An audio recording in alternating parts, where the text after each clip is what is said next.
은퇴 후 조용한 시골에 가서 좀 살고 싶다. 이런 분들을 위한 시간을 좀 준비했습니다. 주변에도 보면 꽤 많더라고요. 근데 그게 만만치 않은 모양이더라고요. 그럼요. 그러니까 네. 무턱대고 내려갔다가는 그 적응 못하고 다시 올라오고 이러는 분들도 있거든요. 네. 그거 오늘 차근히 한번 알아보겠습니다. 김현우 소장과 함께합니다. 어서 오십시오. 네, 안녕하세요. 네, 안녕하세요, 소장님. 소장님, 저는 네. 서울에서 태어나고 지금 강서구에서 계속 34년째 살고 있습니다. 오. 예, 그래서 차가운 도시 남자 신인선입니다. 차도남. 우리 차도남인데요. 네. 우리 소장님은 혹시 도시, 시골 어느 쪽이세요? 저도 시골에 내려가 보면 참 마음도 편안해지고 뭔가 귀농이나 이런 생각이 들다가도 한 하루 이틀 벌레 시달리고 뭐 이러면은 생각이 좀 달라집니다. 도시가 좋죠. 예, 그런데 우리 누구든 이제 귀농에 대한 낭만이라든가 이런 것들은 있잖아요. 그래서 귀농에 대한 생각들을 많이 하시는 것 같은데 단순히 이렇게 도시 생활에서 벗어나고 싶다라는 이유 때문도 있지만 뭐 부모님에게 농지를 상속받는다거나 아니면 부모님이 시골집을 물려주신다거나 이런 이유들 때문에 귀농을 생각하시는 경우들도 있는데요. 오늘 사연 내용도 그런 부분인 것 같습니다. 아무래도 사연 내용을 참 들여다봐야 조언을 해드릴 수 있을 것 같습니다. 네, 그렇다면 오늘의 사연 바로 만나보시죠. 경기도 신도시 저거주정인 50대 직장인입니다. 저에겐 시골에서 농사 지으며 살고 계시는 아버지가 계신데요. 며칠 전에 갑자기 전화가 오셔서요. 인선아, 아버지 무슨 일이세요? 목소리가 왜 그러시는 거예요? 아유 날씨는 또 왜 이렇게 덥냐? 아?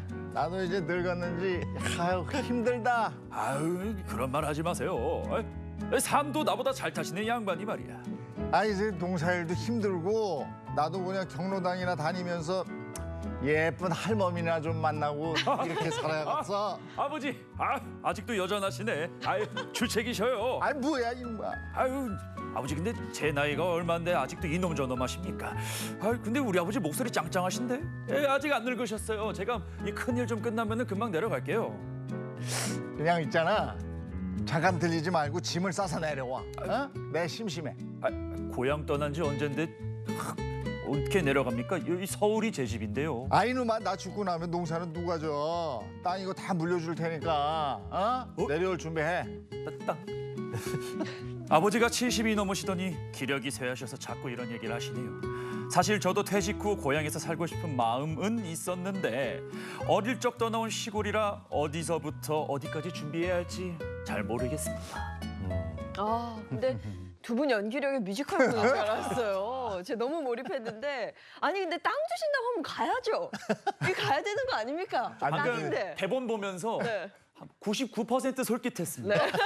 땅이라니. 아니 근데 내가 어릴 적에 살던 네. 그 시골 마을과 내가 가서 다 해야 되는 거잖아. 농사도 짓고 뭐 하고 네. 그야말로 경제 활동을 해야 되는 건데 이게 잘 모르면 막막하죠. 예, 이 땅 주신다는 얘기에 이제 솔깃해가지고 마음이 꿈틀꿈틀 거리시는 것 같은데 맞습니다. 이 단순히 우리가 먼 동네로 이사를 갈 때도 준비해야 될 것들이 굉장히 많잖아요. 하물며 이제 귀농 귀촌이라고 하면은 아예 이제 삶이 생활이 달라지는 건데 굉장히 준비할 게 많습니다. 철저하게 준비하지 않으면 이 귀농 귀촌에 실패하시는 분들도 굉장히 많습니다. 그러면 귀농을 하셔도 될지 이 사연의 그 현재 상황이 어떤지 한번 짚어보도록 하겠습니다. 자, 정리를 먼저 해볼게요. 일단 50대 남성이고요. 퇴직금을 일시금으로 수령받은 후에 귀농을 하고 싶다고 했습니다. 재산을 좀 보면요. 퇴직금 4억에서 5억 원 예상, 또 경기도에 8억 원 아파트가 자가로 있으시고요. 시골 내려온 뒤에는 물려받은 땅으로 소소하게 농사를 지으면서 살고 싶다고 하셨습니다. 아버지의 재산은 그 농지 3,305제곱미터 시골집, 또 4천만 원에서 5천만 원 정도의 재산이 있으십니다.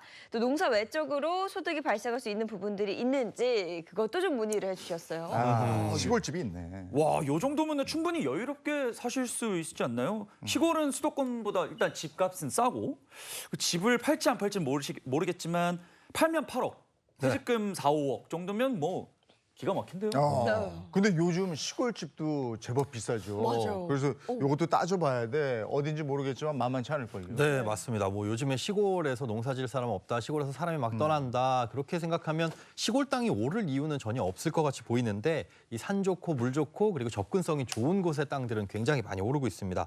뭐 시골마다 가격은 다르겠지만 자연경관 좋은 강원도 같은 경우에는 지역에 따라서 평당 3.3제곱미터당 100만 원 넘게 거래되는 곳들도 있어요. 평당 100만 원이면 50평이고 165m 제곱 주택 지으면 5천만 원. 요게 주택을 지을 때는 딱 내가 만약에 예를 들어 이 9평이란 단위를 썼을 때 30평의 집을 지을 거야 그러면 30평의 땅만 필요한 건 아니거든요. 네. 이 주택을 짓기 위해서 최소한 면적이 있습니다. 땅에 건물을 지을 때는 건폐율이라는 개념을 쓰는데요. 전체 땅의 면적 중에 그 건물의 바닥 면적이 차지하는 비율입니다. 예를 들어서 100제곱미터 땅에 60제곱미터짜리 집을 짓는다. 이러면 이제 건폐율은 60%라는 거죠.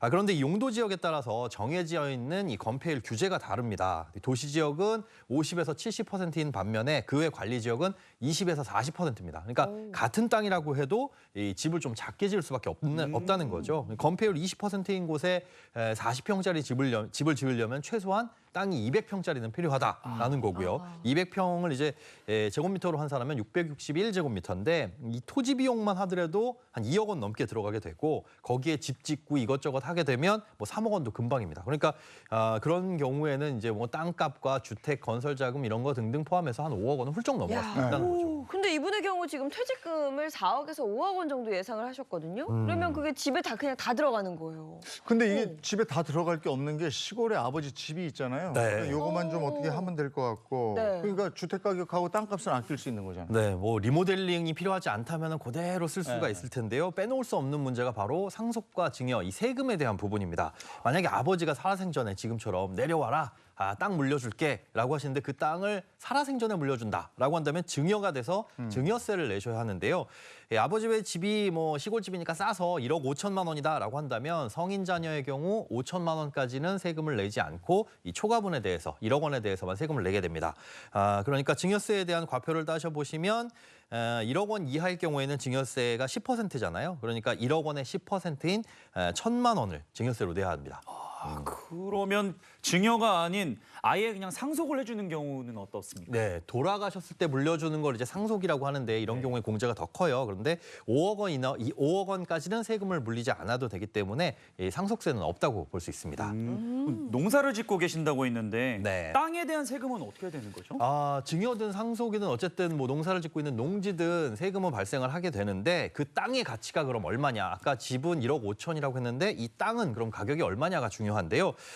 이 시세 같은 것을 먼저 따져봅니다. 그런데 이 시골 이 농지 같은 경우에는 거래가 잘 안 되잖아요. 그러니까 시세를 파악하기가 어렵고 그런 경우에는 뭐 공시가를 적용한다거나 감정평가액을 따지게 됩니다. 요걸 기준으로 한번 계산을 해보면요. 주변에서 거래가 없다는 가정하에 공시가를 기준으로 하면 평당 20만 원, 1,000평이니까 2억 원 정도 할 텐데요. 증여를 하게 되면 5천만 원을 뺀 1억 5천만 원에 대해서 세금을 매기게 되니까 증여세가 2천만 원이나 나옵니다. 근데 상속을 하게 되면 뭐 농지 2억 원, 주택 1억 5천 합쳐서 3억 5천만 원인데 5억 원까지는 공제가 되니까 상속세는 없습니다. 그러니까 이분 같은 경우에는 농지 가격이 그렇게 비싸지 않으니까 상속세 걱정은 없는데 농사를 크게 짓는 분들은 몇만 평씩 짓는 분들은 이것도 굉장히 부담이 될 수 있거든요. 그런데 이렇게 일정 요건을 충족하는 경우에는 좀 농사 좀 대를 이어서 지으세요 이렇게 장려하는 차원에서 30억 원까지는 공제를 해주는 영농상속공제라는 제도도 있습니다. 그러니까 조건이 좀 까다롭긴 하지만 돌아가시기 전에 최소한 2년 이상 같이 농사를 지어야 한다라는 게 기본적인 조건이니까 만약에 물려받을 땅이 있고 귀농도 생각하시는 분이 계신데 그 면적이 좀 크다라고 한다면 이런 부분도 한번 고민을 해보시기 바랍니다. 뭐 이렇게 집과 땅은 해결이 됐는데 제가 봤을 때 더 큰 문제는 지금부터입니다. 뭐 아버지 대를 이어서 농사를 지금부터 지을게요. 뭐 시작해서 지을 수 있는 게 아니에요. 이게 평생 직장 생활 하셨던 분들은 농사를 갑자기 지으라고 하면 이게 배운 적이 없어서 좀 막막한 거거든요. 그렇죠. 집에서 화초 하나 기르는 것도 사실 기술이 있어야 됩니다. 네. 그리고 이제 농지를 취득할 때는 사실 농지 취득 자격 증명원이라는 자격이 필요하긴 한데요. 농사 짓는 것 자체로는 자격이 필요 없습니다. 그런데 이 농업 경영체라는 걸 등록을 해야 이런저런 혜택을 받을 수가 있어요. 퇴비를 살 때도 일반적인 가격의 한 4분의 1 수준의 구매를 할 수가 있고 뭐 농기구 같은 거, 뭐 농약 같은 거를 살 때도 이 부가세를 면제를 받을 수가 있습니다. 농사를 짓겠다면 이 농업경영체 등록이 필수인데 아무것도 모르는 상태에서 이런 정보 얻는 것 자체도 어렵고 또 그런 준비를 하는 과정 자체도 굉장히 복잡합니다. 네. 네, 농사를 지으려면 농업 경영체, 네, 요거 등록을 해야 되고. 그렇습니다. 그러면 이제 다른 것, 근데 시작하는 자체에 바로 농업 등록체라는 걸 할 수 있어요? 그게 안 됩니다. 그러니까 이게 뭐야? 약간 모순적인 상황이 발생하는데요. 농사를 지으려고 혜택을 받으려면 농업경영체 등록을 해야 되는데 농업경영체를 등록을 하려면 농사를 짓고 있어야 돼요. 네? 그러니까 모순적인 뭐야? 상황이죠. 그러니까 농사를 짓는 상황에서 농업경영체 등록을 해야 되니까 내가 만약에 나 혼자 농사를 시작한다 그럼 그 첫 해에는 농업경영체 등록이 안 되니 내 돈으로 다 할 수밖에 없는 거예요. 그러니까 사연자님 같은 경우에는 아버님이 이제 농사를 짓고 계시니까 네. 미리 내려가셔서 아버님과 함께 농사를 지으면서 나는 농업인이다, 농사 짓고 있다 해서 농업경영체를 등록을 하시는 게 좋고요. 그 이후에 직접 본인이 본격적으로 농업에 뛰어들 수가 있는 거죠. 만약에 나는 시골에 아버지가 안 계시고 예. 아무런 연고가 없는 분들은 귀농을 하고 싶다 네. 하면 어떻게 됩니까? 일단 농지부터 살 생각을 하십니다. 예, 농지부터 사실 생각을 하는데 그러는 것보다는 이제 농지은행에 이 농지를 임대해서 농업 경험이라든가 아니면 자격을 갖추는 게 좋습니다. 그리고 나중에 이제 농지를 취득할 때는 이 경매를 통해서 취득하는 방법도 있기는 한데 뒤편 LED 화면 한번 같이 보실까요? 자, 이게 복잡하게 되어 있습니다. 농지 취득 자격 증명 신청서. 요걸 써서 해당 지자체에 내게 되면 보시면은 이제 어디에 농지를 취득할 거냐, 그리고 요 뒷장에는 뭐가 있냐면 누구와 농사를 지을 것이냐, 뭐 이런 것들도 자세하게 쓰게 돼 있거든요. 그래서 네. 내가 실제로 농사를 지을 것이다라는 이 신청서를 제출하면 지자체에서 검토를 하고 농지 취득해도 됩니다라는 자격을 줍니다. 그런데 경매를 신청해서 농지를 취득하려고 하면 경매에 낙찰이 됐을 때 그 자격 증명서를 일주일 이내에 내야 돼요. 근데 이거 신청서를 써가지고 그 자격 증명이 나오는 게 2주가 걸리거든요. 농업인이 아니면. 그러니까 사실상 농업인이 아닌 상태에서 농지를 경매로 취득하는 거는 불가능하다. 그래서 농사를 짓고 농업인으로서 자격을 취득한 다음에 경매에 입찰을 하셔야 된다. 이게 굉장히 중요합니다. 벌써부터 머리가 아픕니다. 이게 생각보다 복잡하고 네. 쉽지가 않아요, 보니까. 근데 이걸 해서 다 취득하고 다 준비가 됐어요. 네. 그렇다고 바로 농사를 지을 수 있는 건 아니잖아요. 그것도 아닐 것 같아요. 그렇죠. 힘들죠. 사실 시골에 땅이 있는 경우에는 그런데 농사를 짓지 않고도 일을 하지 않고도 연금 형식으로 돈을 받을 수 있는 방법이 있는데 바로 농지연금이라는 게 있습니다. 이걸 왜 이렇게 돌아서 지금 얘기해 주는 거예요? 그 쉬운 게 아니라. 아무튼 뭐 우리 소장님 방금 편한 네, 거 네. 말씀해 주셨는데 땅만 있으면 된다는 거죠? 그렇습니다. 이 농지를 소유하고 계신 어르신들 이제 나는 농사 못 짓겠다 힘들다라고 하시는데 그 또 땅을 팔기는 아쉽거든요. 평생을 함께 해온 거기 때문에 어떻게 보면 가족 같은데 그렇게 농지를 갖고 있는 동안에 이 평생 동안 혹은 일정 기간 동안 연금을 받을 수 있는 게 바로 이 농지연금이라는 제도입니다. 그게 주택연금하고 비슷하네요. 예. 그러니까 농지를 가지고 연금을 받는 거예요. 네네. 이게 다른 거 하실 필요가 없는 거 아니에요? 아버지가 물려주신 땅이 있으니까 그걸로 평생연금 받아서 이렇게 생활하시면서 소일거리 하시면서 끝! 고민 끝. 끝인데요? 해결. 예. 근데 그게 그렇게 간단하지가 않습니다. 자, 여기서 퀴즈 하나 드리겠습니다. 이 농지연금을 받기 위해서는 몇 가지 조건이 있는데요. 자, 무엇일지 LED 화면을 한번 보실까요? 네. 자, 농지연금을 받기 위한 조건이라고 되어 있는데 조건. 너무 쉬운 거 아니에요? 농지연금이잖아요. 쉬우세요. 그 쉽게 말해서 농지에 땅이 있어야겠죠. 땅 있으면 주는 거라고. 예, 그렇습니다. 하나는 예, 맞습니다. 하나는 맞아요. 농지. 땅 있어요. 예, 그렇죠. 땅이 있어야 됩니다. 그럼 나머지 두 개는 뭘까요? 그 있잖아요. 주택연금은 그 집에 살아야지 이렇게 연금을 받을 수 있잖아요. 오호. 농지니까 농지에 살 수는 없고 농지 근처에 농지 근처에. 나는 오. 아니요, 살아야 그러면 된다. 뭐야, 농사를 져야 되는 거예요? 농사는 안 줘도 된다고 하셨는데 갖고만 있으면 된다 하셨는데. 힌트를 조금 드리자면 네. 이 연금이다 보니까 젊은 사람한테는 안 줍니다. 나이 제한이 있습니다. 그럼 나이가 많아야 된다. 나이가 많아야 많아야 되는데 된다. 얼마나? 알겠다. 우리 하면서 그 연금 그 국민연금 65세니까 네. 65세? 60. 아니야, 근데 주택연금은 55세거든요. 네. 그럼 그 다 중간 다르구나. 60세. 그러네요. 그 가운데 어디서 손을 좀 맞춰보면 어떨까. 4세? 나이가 그럼 55에서 65세 그 어디쯤이겠네. 네, 네. 정답 뭔지 궁금합니다. 네. 정답 공개해 주세요. 60세 이상. 요거 60세. 중간이네. 맞췄어. 아, 그럼 60세 이상. 정말 국민연금이랑 주택연금 딱 사이네요. 예, 중간이라고 보시면 됩니다. 정책이 이렇게 간단하게 이루어지는 거예요? 5년씩. 그러지는 않을 겁니다. 이게 농지연금 생각하시는 분들이 국민연금 65, 그러니까 주택연금 55, 60, 65 이렇게 되네. 간단하게 예. 결정해버렸네. 기억하기는 굉장히 좋은데요. 근데 여기는 좀 특이한 점이 있습니다. 우리가 네. 주택연금을 신청하려면 그 신청 당시에 만 나이가 어디냐, 몇 살이냐 이걸 따져보는데 이 농지연금은 재미나게도 신청하는 그 해 말일을 기준으로 해요. 그러니까 내가 지금 60세, 올해 만 60세가 되는 나이긴 한데 아직 생일이 안 지나서 만 59세야 라고 하더라도 12월 말일을 기준하게 되니까 1964년생이신 분들은 올해 다 이제 60세로 인정을 받으시는 거죠. 자, 거기다가 이제 또 한 가지 조건이 있습니다. 마지막 조건 뭘까요? 또 한 가지 조건. 지금 봤을 때는 농지연금이니까 농부여야 하는데. 그렇죠. 네. 그러니까 지금 그렇죠. 농지가 있고 60세 이상인데 아까 나왔던 그 얘기 아니에요? 그러니까 내가 도시에 살면서 네. 농지 땅 사놓고 이걸로 연금 돈만 받으려고 받으면 그러면 안 안 될 거 되니까. 아니에요? 그렇죠. 그러니까 거기 가서 살든지 그 옆에 살든지 뭐 이래야 되는 거 아니에요? 가장 중요한 게 바로 비슷한데 이 영농 경력입니다. 진짜 농사를 지은 농업인이 얻느냐, 경력이 얼마나 있어야 하는지 바로 공개하겠습니다. 네. 자, 세 번째 한번 보시면 영농 경력 5년 이상. 네. 그게 있어야 돼요. 그러니까 농업인 경력이 있어야 인정해 준다는 거죠. 맞습니다. 쉽게 얘기해서 이 농지연금을 신청하기 전에 평생 동안 영농 경력이 합산 몇 년이냐 이걸 보는 겁니다. 그게 과거에 지은 농사 경력이 5년 이상은 돼야 되는 건데 연속해서 5년은 아니고 난 20살 때 잠깐 1년 아버지 밑에서 농사 지었어. 그다음에 뭐 나중에 한 50세쯤 돼가지고 농촌으로 내려가서 한 4년 저 농사를 지었어. 그럼 이것도 다 합산이 되거든요. 이런 걸 합쳐서 5년이라고 한다면 자격이 됩니다. 요즘에 그 좀 주말 돼가지고 주말 농장, 가족 농장, 예. 텃밭 그 상추 가꾸기 네. 저도 몇 번 해봤거든요. 저 한 2년 정도 상추 이런 거 해봤는데 이런 것도 인정이 됩니까? 안 됩니다. 안 돼요? 예, 안 되겠지. 아쉽지만 2년. 예, 영농 경력이 인정되는 건 이 농지대장, 첫 번째는 농지대장을 봐요. 이 농지대장이라고 보면 뭐냐면 우리가 주택 같은 경우에는 등기부등본 때 보면 이 집이 지어졌을 때부터 소유권은 누구한테 있고 대출은 어디에 얼마나 있었고 이런 것들을 다 들여다볼 수 있잖아요.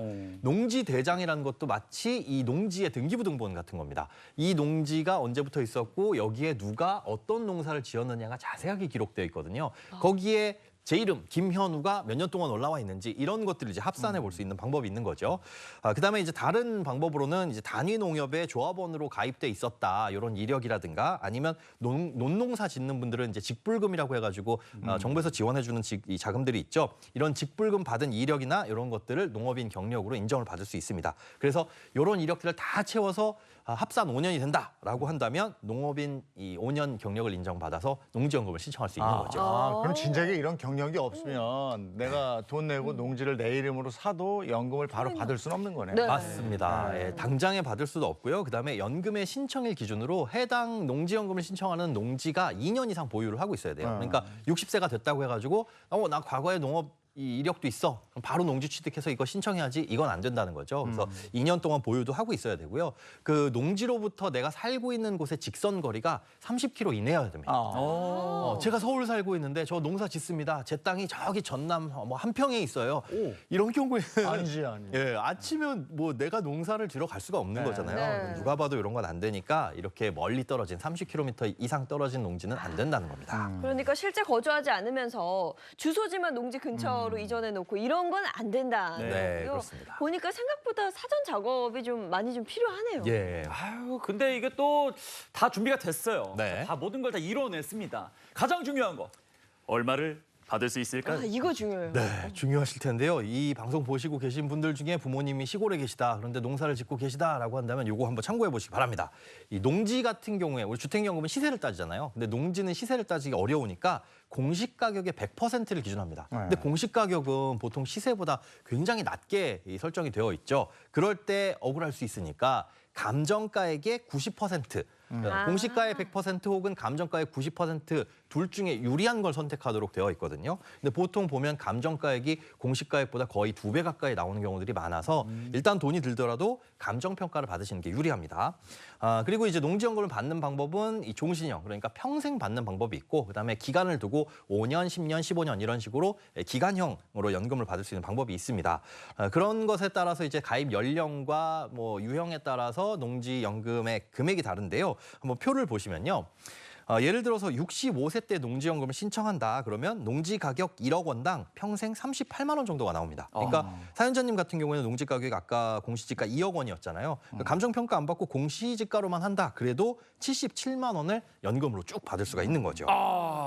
선생님 제가 자꾸 태클 걸어서 좀 죄송한데 네, 네. 이런 경우도 있지 않습니까? 농지연금은 받고 싶은데 농사는 짓기 싫어요. 너무 뻔뻔한가요? 아닙니다, 아닙니다. 이런 경우는 어떻게 됩니까? 이게 사실은 농지연금이라는 게 이 농촌에서 농사 오래 지신 분들 이제 어르신들의 노후 생활을 좀 보장해주기 위한 건데 그렇다고 농사를 계속 지세요 어르신 하면 너무 힘들잖아요. 그렇죠. 이럴 경우에는 사실상 농지를 임대해 줄 수 있습니다. 이 농지은행을 통해서 임대를 해줄 수도 있으니까 거기서 임대소득이 추가적으로 발생할 수도 있는 거니까 뭐 농사를 직접 지으면서 이 농업소득을 일으키셔도 되고 아니면 남한테 빌려줘서 임대소득을 일으키셔도 됩니다. 아, 이게 뭐 농지은행이라는 데가 있어요. 이런 데가 이제 매칭을 해주는구나. 그렇습니다. 아. 자, 그러면 이런 걸 우리가 딱 종합해 보건데 사연 주신 분은 네. 귀농해도 될까요? 결과 네. 네, 제가 한번 전해드리겠습니다. 결과 보여주세요. 자, 보유주택은 시골에 내려갈 경우 팔지 않고 월세로 돌려서 월 150만 원에서 200만 원 고정 수익이 들어올 수 있도록 했고요. 아버지 시골집과 농지로 주택연금 월 30만 원, 농지연금 월 77만 원의 연금을 받게 됩니다. 거기다가 농사를 지으셨을 때 추가 소득이 생기겠고요. 퇴직금 역시 연금으로 10년을 받게 된다고 가정했을 때 월 400만 원 이상의 생활비는 문제 없을 것으로 보인다. 이게 소장님의 결론입니다. 아, 그럼 500만 원 이상 나오는구나. 네. 덜컹덜컹 달려간다 시골 버스야. 달려가겠는데요 시골 가요. 가시죠. 예, 지금 기분은 좋은데 사실상 저희가 짧게 말씀드렸지만 복잡한 부분이 많잖아요. 네. 이런 부분들 귀농귀촌 지원센터라고 정부에서 지원해주는 제도가 있습니다. 여기 한번 들어가 보셔서 이것저것 잘 살펴보시고 선택하시기 바랍니다. 네, 다음은 또 그 기왕에 살고 계신 이웃분들한테도 잘 보여야 돼요. 맞아요. 뭐 여러 가지 그게 있습니다. 중요하더라고요. 네, 오늘 여기까지 해야 되겠네요. 고맙습니다. 네, 고맙습니다. 고맙습니다.